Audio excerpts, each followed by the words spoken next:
മലയാള ജനത news, വാർത്തയുടെ സത്യവും ധർമ്മവും. മലയാള ജനത ന്യൂസിന്റെ പുതിയൊരു ലൈവിലേക്ക് ഇവർക്കും ഒരിക്കൽ കൂടി സ്വാഗതം. ഞാനിപ്പോൾ നിൽക്കുന്നത് പരുത്തിക്കുഴി ജംഗ്ഷനിലാണ്. ഈ രാത്രി പ്രതീക്ഷിക്കാതെ ഒരു ന്യൂസ് ചെയ്യാനാണ് ഇവിടെ ഇപ്പോൾ ഞാൻ ഈ ഒരു ലൈവ് ഓപ്പൺ ചെയ്തത്. വേറൊരു ആവശ്യത്തിനായി പോകുന്ന വഴിക്കാണ് ഒരു കൂട്ടം ചെറുപ്പക്കാരുടെ ഒരു ശ്രമം കണ്ടത്. അഥവാ റോഡിന്റെ ശോചനീയാവസ്ഥ പലപ്പോഴും മലയാള ജനത ന്യൂസും മറ്റ് പല ന്യൂസും വാർത്താ മാധ്യമങ്ങളും റിപ്പോർട്ട് ചെയ്തിരുന്നു. കാരണം മഴവെള്ളം വീണ് കഴിഞ്ഞാൽ അല്ലെങ്കിൽ മഴ പെയ്ത് കഴിഞ്ഞാൽ റോഡ് ഏത് കുഴി ഏതെന്ന് അറിയാൻ വയ്യാത്ത സ്ഥിതിയാണ് പല ഭാഗങ്ങളിലും. മുമ്പ് നമ്മൾ റിപ്പോർട്ട് ചെയ്തിരുന്നു അമ്പലത്തറ, കമലേശ്വരം, കല്ലാട്ടുമുക്ക്, അങ്ങനെ പല സ്ഥലങ്ങളിൽ റോഡല്ലാതായി മാറിയിരിക്കുകയാണ്. ഇതേ ഒരു സാഹചര്യമാണ് പരുത്തിക്കുഴി ജംഗ്ഷനിൽ. പരുത്തിക്കുഴിയിൽ നിന്ന് പള്ളിത്തിരവ്, മുട്ടത്തറ ഭാഗത്തേക്ക് പോകുന്ന റോഡ് വളരെയധികം പ്രയാസം നിറഞ്ഞ അവസ്ഥയാണ്. വാഹനങ്ങൾ പോകാൻ പറ്റാത്ത സാഹചര്യമാണ്, നടന്നു പോകാൻ പറ്റാത്ത സാഹചര്യമാണ്. സർക്കാരിനോട്, കൗൺസിലറോടൊക്കെ പറഞ്ഞു എന്നാണ് പറയുന്നത്. എങ്കിൽ ആരും തിരിഞ്ഞു നോക്കാത്തത് കൊണ്ട് തന്നെ ഒരു കൂട്ടം ചെറുപ്പക്കാർ അവർ തന്നെ ഇത് ഏറ്റെടുത്ത് അവർ ഇവിടെ നിന്നുള്ള കാശ് ഇവിടെയുള്ള നാട്ടുകാരുടെയും അതോടൊപ്പം തന്നെ ഇവിടെയുള്ള കടക്കാരുടെയും മറ്റുമെല്ലാം സഹായത്തോടുകൂടി കളക്ഷൻ എടുത്ത് അവർ സാമ്പത്തികം പിരിച്ച് അവർ തന്നെ മുന്നിട്ടിറങ്ങി ഇതിൻ്റെ ഒരു മെയിൻ്റനൻസ് വർക്ക് നടത്തുന്നൊരു തിരക്കിലാണ്. എന്നാൽ ഇതിൻ്റെ ലൈവിലേക്കൊന്ന് പോകാം. ഞാനിപ്പോൾ നിൽക്കുന്നത് ഈ പരുത്തിക്കുഴി ജംഗ്ഷനിലാണ്. ഇവിടെ നിന്നാണ് നേരെ അകത്തേക്ക് പരുത്തിക്കുഴി ജംഗ്ഷനിലേക്ക്, അഥവാ ഇത് ജംഗ്ഷനാണ്. ഇത് നേരെ ഈഞ്ചക്കിലേക്ക് പോകുന്ന ഹൈവേ, അതോടൊപ്പം ഇങ്ങോട്ട് കോവളത്തേക്ക് പോകുന്ന റോഡ്. ഇതിൻ്റെ ഈ ഒരു എൻട്രൻസിലാണ് വലിയ കുഴികൾ, ഗർത്തങ്ങൾ രൂപപ്പെട്ടത്. മഴ പെയ്ത് കഴിഞ്ഞാൽ ഇവിടെ വലിയൊരു ബ്ലോക്കാണ് ഇവിടെ ഉള്ളത്. ഇതാണ് ഇന്ന് ഇവിടെയുള്ള ചെറുപ്പക്കാർ. ഇപ്പോൾ നിങ്ങൾ കാണാൻ ലൈവ് രാത്രി നിന്നുകൊണ്ട് തന്നെ ഇവിടെ ചെറിയ രീതിയിലൊരു മറ സൃഷ്ടിച്ചുകൊണ്ട് തന്നെ അവർ ഈ റോഡിന്റെ ശോചനീയാവസ്ഥ പരിഹരിക്കാനുള്ള ഒരു ശ്രമം നടത്തി വരികയാണ്. എന്നാൽ ഇതിന്റെ ലൈവിലേക്കാണ് പോകുന്നത്. മലയാള ജനത ന്യൂസിന്റെ പ്രത്യേക അഭിനന്ദനം ഇവിടെയുള്ള ഈ ചെറുപ്പക്കാർക്കും അതോടൊപ്പം തന്നെ ഇതിൽ പങ്കെടുക്കുന്ന മറ്റുള്ള നാട്ടുകാർക്കും അറിയിക്കുകയാണ്. കാരണം മുൻപിൽ നിൽക്കുന്നത് ചെറുപ്പക്കാരാണെങ്കിലും ഇതിന് നേതൃത്വം നൽകാൻ ഇതിന് തന്നെ ഇവിടെയുള്ള പൊതുപ്രവർത്തകരും മറ്റുമൊക്കെ ഇവിടെയുണ്ട്. അത് കാണുന്ന പോലെ തന്നെ ഈ റോഡിന്റെ ഇത്രയും ഭാഗം ഇതിന് നല്ലൊരു സാമ്പത്തിക ചെലവ് എന്തായാലും വേണ്ടിവരും. പക്ഷെ അതിന് സർക്കാരിന്റെ ഭാഗത്തു നിന്ന് എപ്പോഴാണ് നടപടി ഉണ്ടാകുക എന്നുള്ള ഒരു ആശങ്കയിലാണ് എല്ലാവരും നിൽക്കുന്നത്. എന്തായാലും കാത്തു നിൽക്കാതെ ഇവിടെയുള്ള നാട്ടുകാർക്കും മറ്റുള്ളവർക്കും വേണ്ടി ഒരു സുരക്ഷിതത്വം ഒരുക്കാൻ വേണ്ടിയാണ് ഇപ്പോൾ ഇവിടുത്തെ നാട്ടുകാരും അതോടൊപ്പം തന്നെ ചെറുപ്പക്കാരും ഇതിനു വേണ്ടി ഈ ഉദ്യമത്തിന് വേണ്ടി തയ്യാറായി ഇപ്പോൾ അവരുടെ പണി നടന്നുകൊണ്ടിരിക്കുന്നത്. നമുക്ക് എന്തായാലും അവരോടും ഇത് ചോദിക്കാനുണ്ട്. പലരും സംസാരിക്കാൻ ഒരു മടി എന്നുള്ള അവസ്ഥ കാണാം. എന്നാലും നമുക്ക് അവരോട് ചോദിക്കാം. എന്തായാലും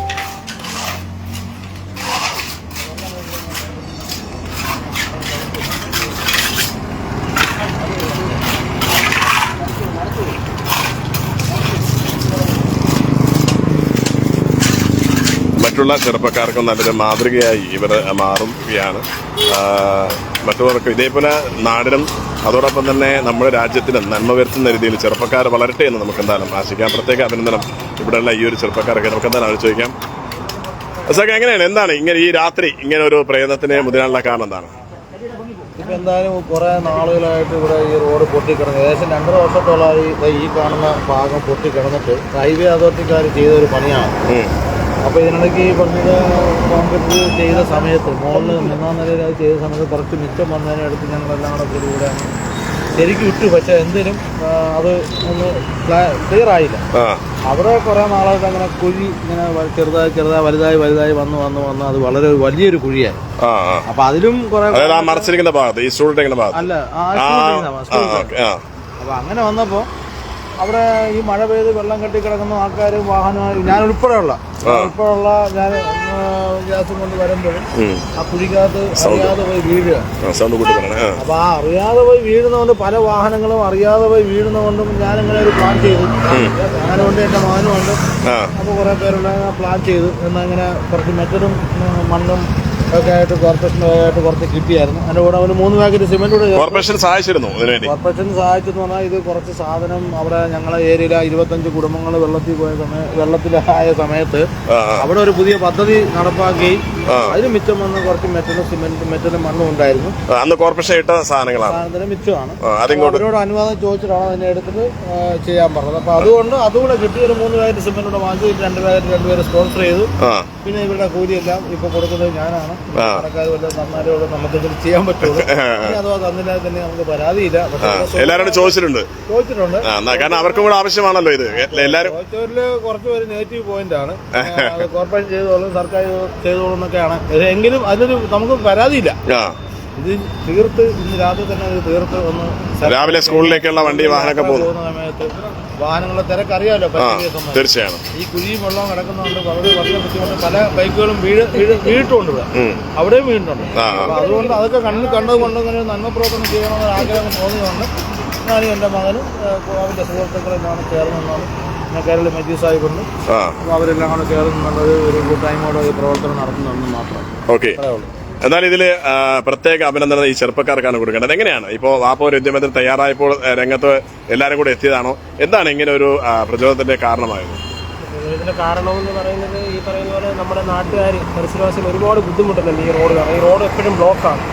പിന്നെ അവിടെ വെള്ളം കെട്ടി നിൽക്കുന്നത് അതിന്റെ ഗ്രാവിറ്റി അല്ലെങ്കിൽ ഡെപ്ത് ആർക്കും അറിയില്ല. അത് കറക്റ്റ് ടൂ വീലർ തന്നെ അറിയാത്ത ആളുകൾ വന്നിട്ട് അതിൽ വീഴുന്നൊരു സാഹചര്യം. വെള്ളം കെട്ടി നിൽക്കുന്ന സമയത്ത് ഇതിന്റെ ഡെപ്ത് അറിയാൻ പറ്റും. ഒരു അരയടിയോളം ആഴമുണ്ട് അവിടുത്തെ വീട്. അപ്പം അത് 4 വട്ടം അങ്ങനെ അതുപോലെ വീഴുന്നത് കണ്ടിട്ടാണ് നമ്മളിങ്ങനെ പെട്ടെന്നൊരു സജ്ജീകരണം ഇന്ന് രാത്രി കൊണ്ട് ചെയ്യാം എന്നൊരു. അല്ല, ഇത് കൗൺസിലറോടൊക്കെ നിങ്ങൾ ബോധ്യപ്പെടുത്തില്ലേ? ബോധ്യപ്പെട്ടപ്പോൾ കൗൺസിലർ പറഞ്ഞത് ടെൻഡർ ആയിട്ടുണ്ട്, ടെൻഡറായി കിടക്കുവാണെന്ന് പറഞ്ഞു. പക്ഷെ അതിന് കാലതാമസം എടുക്കും. അപ്പൊ ആ കാലതാമസം വരെ ഇതിനകത്ത് ഒരാൾ വീണൊരു പരിക്ക് പറ്റുന്നതിനെക്കാട്ടും നല്ലത് നമ്മൾ നേരത്തെ ഒരു പ്രിക്കോഷണറി മെഷർ എടുത്തതേ ഉള്ളൂ.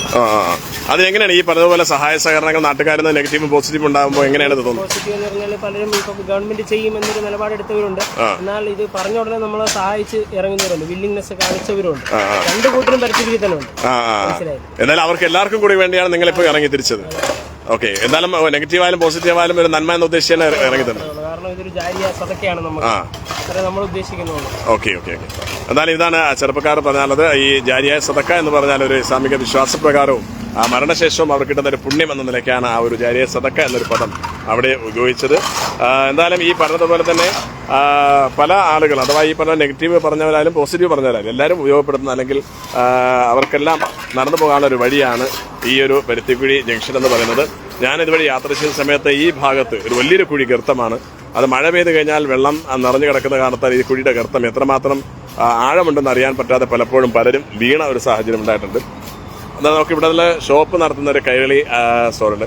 എങ്ങനെ മജീദാക്കാം, പ്രത്യേകിച്ച് ഇവിടെ ഒരു ഷോപ്പ് നടത്തുന്ന ആളും കൂടിയാണല്ലോ. കൂടുതൽ ആളുകൾ സാധനം വാങ്ങിക്കാൻ വരുന്നുണ്ട്. എങ്ങനെയാണ് ഈ ഒരു ശോചനീയാവസ്ഥയ്ക്ക് ഒരു പരിഹാരം ഇപ്പോൾ ചെറുപ്പക്കാർ ചെയ്യാൻ വേണ്ടി മുന്നിട്ടിറങ്ങിയത് എങ്ങനെ കാണുന്നുണ്ട്? നല്ല കാര്യമാണ്. കാര്യം എന്ന് വെച്ചാൽ ഇവിടെ വന്ന് ചെറിയ 2-3 ഒരു കുഴിയൊക്കെ ചെയ്ത് നല്ല കുഴിയാണ് ആ കടയിലൊക്കെ ഉണ്ടായിരുന്നത്. പക്ഷെ അതിപ്പം നല്ല രീതിയിൽ അത് എന്നിട്ട് ഇനിയിപ്പോൾ അതിന്റെ പുറത്തൂടെ നമ്മൾ സിമന്റ് ഇടും. അങ്ങനെ അതിന്റെ പുറത്ത് ഇവിടെ അത്രയും കുഴിയും ഇതൊക്കെ ആയി. അപ്പൊ അത് എല്ലാവരുടെ സഹകരണത്തോടു കൂടി നമ്മൾ ചെയ്യുന്നുണ്ട്. അല്ല, ഈ പറഞ്ഞതുപോലെ ഒരു നെഗറ്റീവും പോസിറ്റീവും ഉണ്ടാവാനുള്ള കാരണം എന്തായിരിക്കും? ഏത് പദ്ധതി ചെയ്തിരുന്നാലും അത് ഉണ്ടാവും, അത് സ്വാഭാവികമാണ്. തീർച്ചയായും രംഗത്ത് ഇറങ്ങുന്നവരെ തടയാൻ ജനങ്ങളുടെ സേഫ്റ്റിയാണ്. അതായത് സ്കൂൾ കുട്ടികൾ പോകുന്നതും മറ്റുള്ള ജനങ്ങൾ വീഴാതിരിക്കാനും വേണ്ടി തൽക്കാലം ചെയ്തതാണ്. എത്രത്തോളം നിൽക്കുന്നുള്ളത് പിന്നീടുള്ള കാര്യം. ഓക്കെ. മഴ ശക്തമായി നിൽക്കുന്നത് കൊണ്ട് തന്നെ സർക്കാർ ഇന്ന് ടാർപോലി ഇളകി പോകുന്നുണ്ട്. എന്നാൽ ഇതൊന്നും വലിയ തൽക്കാല ശാന്തിക്ക് ഇത് പറ്റും. ഓക്കെ. എന്തായാലും പ്രേക്ഷകർ ഇപ്പോൾ കാണുന്നത് പോലെ പരുത്തിക്കുഴി ജംഗ്ഷനിൽ ജുമാ മസ്ജിദ് ലൈനാണ്. ഇതുവഴിയാണ് മുട്ടത്തറ ഭാഗത്തേക്ക് പള്ളിത്തെരുവ് ഭാഗത്തേക്കൊക്കെ ആളുകൾ പോകുന്നത്. അതിന്റെ മെയിൻ റോഡിലാണ് ഈ ഒരു വലിയ കുഴി അഥവാ ടാറില്ലാത്ത അവസ്ഥയിലേക്ക് മാറിയത്. ഇവിടെയാണ് ഈ പറഞ്ഞതുപോലെ വലിയൊരു കുഴി. മഴ സമയത്ത് ഈ ഒരു വെള്ളം കെട്ടി നിൽക്കുന്ന ഈ ഒരു ഭാഗത്ത് അത് കുഴിയുടെ ആഴമറിയാതെ പലരും വീണിട്ടുണ്ട്, അപകടം സംഭവിച്ചിട്ടുണ്ട്. മാത്രമല്ല KSRTC വാഹനം പോലും ഇവിടെ വന്ന് തിരിച്ചു പോകുമ്പോൾ ബ്ലോക്കാവുന്നൊരവസ്ഥയും ഉണ്ടാകാറുണ്ട്. ഇതാണ് ഇവിടെയുള്ള ഈ ചെറുപ്പക്കാർ എന്തായാലും ഇതിനുവേണ്ടി തയ്യാറായത് എന്നാണ് നമുക്ക് അറിയാൻ സാധിച്ചത്. എന്തായാലും മലയാള ജനതാ ന്യൂസിന്റെ പ്രത്യേക അഭിനന്ദനം ഈ ഒരു ചെറുപ്പക്കാർക്കും അതോടൊപ്പം തന്നെ ഇതിനെ ഇറങ്ങിത്തിരിച്ച് ഇവിടെയുള്ള ആളുകൾക്കും അറിയിക്കുകയാണ്. കാരണം സർക്കാരിനെ കാത്തു നിൽക്കുമ്പോൾ തീർച്ചയായും അവര് രംഗത്തിറങ്ങി വന്നാലും അതിൽ കാലതാമസം ഉണ്ടാകും. പക്ഷെ അതിനിടയ്ക്ക് ഉണ്ടാകുന്ന അപകടം ദൂരവ്യാപകമായി തന്നെ അതൊരു പ്രഖ്യാപനങ്ങൾ ഉണ്ടാക്കുകയും ചെയ്യും. എന്തായാലും അതിനു മുമ്പ് നാട്ടുകാർക്ക് ചെയ്യാൻ പറ്റുന്ന സാഹചര്യത്തിൽ നമുക്ക് ചെയ്യാൻ പറ്റുന്നത് നമ്മൾ ചെയ്താൽ തീർച്ചയായും അത് നാടിനും നാട്ടുകാർക്കും ഒരുപാട് ഗുണമുണ്ടാകും എന്നാണ് മലയാള ജനതാ ന്യൂസിന് പറയാനുള്ളത്. എന്തായാലും പ്രത്യേക അഭിനന്ദനം മലയാള ജനതാ ന്യൂസിൻ്റെ ഇവിടെ ഇതിനുവേണ്ടി ഇറങ്ങിയ ഈ ഒരു ചെറുപ്പക്കാർക്കും അതോടൊപ്പം തന്നെ ഇവിടെയുള്ള ജനങ്ങൾക്കും അറിയിക്കുകയാണ്. മറ്റുള്ളവർക്ക് ഇതൊരു മാതൃകയായി മാറട്ടെ എന്ന് നോക്കാം. സർക്കാർ എന്തായാലും അടിയന്തരമായി തന്നെ പെട്ടെന്ന് ഉണരണം. നേരത്തെ റിപ്പോർട്ട് ചെയ്ത പോലെ തന്നെ അമ്പലത്തറ വാർഡിലെ അല്ലെങ്കിൽ അമ്പലത്തറ പ്രദേശത്ത് സ്കൂൾ വരെയുള്ള ശോചനീയാവസ്ഥ, തിരിച്ച് കമലേശ്വരത്തും കല്ലാട്ടും ഒക്കെയുള്ള ശോചനീയാവസ്ഥ, ഇതൊക്കെ പരിഹരിക്കാൻ സർക്കാർ അടിയന്തരമായി ഉടൻ തന്നെ അതിനുവേണ്ടിയുള്ള നടപടികൾ ഉണ്ടാക്കണം. ഇല്ലെങ്കിൽ അപകടം ഉണ്ടായതിനു ശേഷം ഇറങ്ങുന്നതിനേക്കാൾ അപകടം ഉണ്ടാകാതിരിക്കുന്നതിന് മുമ്പ് അഥവാ ഉണ്ടാകുന്നതിന് മുമ്പ് അതിനുള്ള നടപടി എടുക്കണമെന്നാണ് മലയാള ജനതാ ന്യൂസിനും പറയാനുള്ള. എന്തായാലും പുതിയ ന്യൂസുമായി കാണുന്നവരെ തൽക്കാലം വിടാം. ബൈ.